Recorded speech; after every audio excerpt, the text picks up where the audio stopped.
man took a step towards Daphne and bent so that their faces were level. His mouth opened to speak and revealed a black tongue and lips as if he'd just been drinking a pot of ink. "He's busy. I'm the skipper now," was his reply. Daphne felt a shiver of goosebumps break out on her skin. For a moment she couldn't speak. It was all too strange and unexpected. The man turned and waded into the water. Maybe we should wait until he comes back," called out Daphne, her voice rising with concern. But she was fighting a losing battle. 6 of her students were already in the boat, and the large man was climbing in with them, making it tip dramatically. "No, stop!" shouted Daphne, and she ran towards the boat, splashing through the shallows. But it was too late. The strange man had twisted the throttle and the water behind the motor was churned into foam. There was a scream, shouting, but it wasn't any of her remaining students. They hadn't caught on to Daphne's concern and were all still laughing and mucking about in the sand. The scream had come from somewhere else. Daphne turned and saw a crowd around the boatman's hut suddenly part, and the handsome boatman appeared clutching his nose. Mi barco, cried the man as he stumbled towards Daphne.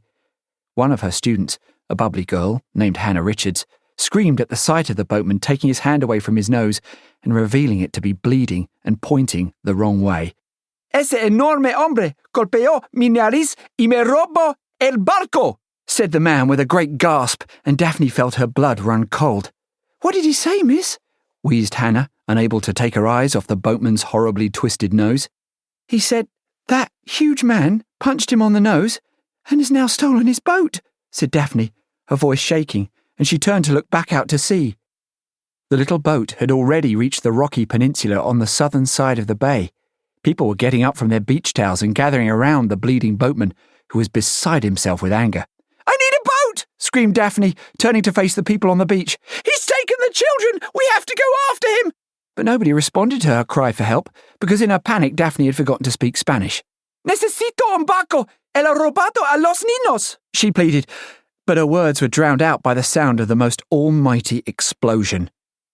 It was so loud and powerful everyone could feel it right down to their bones. Daphne turned and looked out to sea. The little green fishing boat, the slippery giant, and the 6 teenagers in her charge were gone, and all that remained were thick swirls of blue smoke twisting and drifting across the little port of Cathedral. Chapter 2. Lasagna.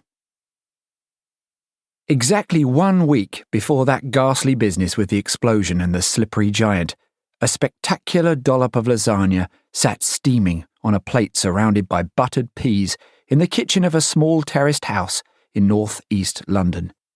The lasagna was about to be devoured by Nelson Green, an 11-year-old boy with shaggy brown hair, wide chocolate brown eyes, and a single brown freckle on the tip of his nose. Beside him sat the world's greatest big sister, 16-year-old Celeste. Curled around Nelson's feet was the oldest and smelliest mongrel of all time, Minty, who farted loudly but continued to snore like a donkey, and, at the head of the table, wearing a dressing gown and with her wet hair wrapped in a towel, sat the scattiest woman in the entire universe, Nelson's mum. Between forkfuls of lasagna, Celeste carefully painted vivid green polish onto her mum's outstretched fingernails. "That stuff smells too loud," said Nelson disapprovingly. "There's no such thing as a loud smell, Nelson," chuckled Celeste. "Mum, what time will you be home tonight?" Nelson tried to block the varnish vapours from getting up his nose by puckering his lips as if he was about to administer a big slobbery kiss, but it was no use. "Oh, it won't be a late one," said Mum. "Your father hates these company dinners more than I do." "What's it for?" Nelson's mouth was so full of lasagna it was fit to burst. I think he said it had something to do with a conference he's got to go to in Brussels next week. Is that the place where the sprouts come from?" Well, she hadn't meant it as a joke, but rather a genuine question. Nelson tried to stop himself laughing, but it backfired and sent lasagna shooting out of his nose instead. "Nelson Green, that is disgusting!" barked his mum, recoiling in horror. "And put your knees down. Why do you always have to crouch like a frog at the table?" Nelson corrected his posture, pulled a tissue out of his pocket, and wiped his nose. Celeste took hold of her mother's hands, gently pulled them towards her, and soothingly said, "You have to stay."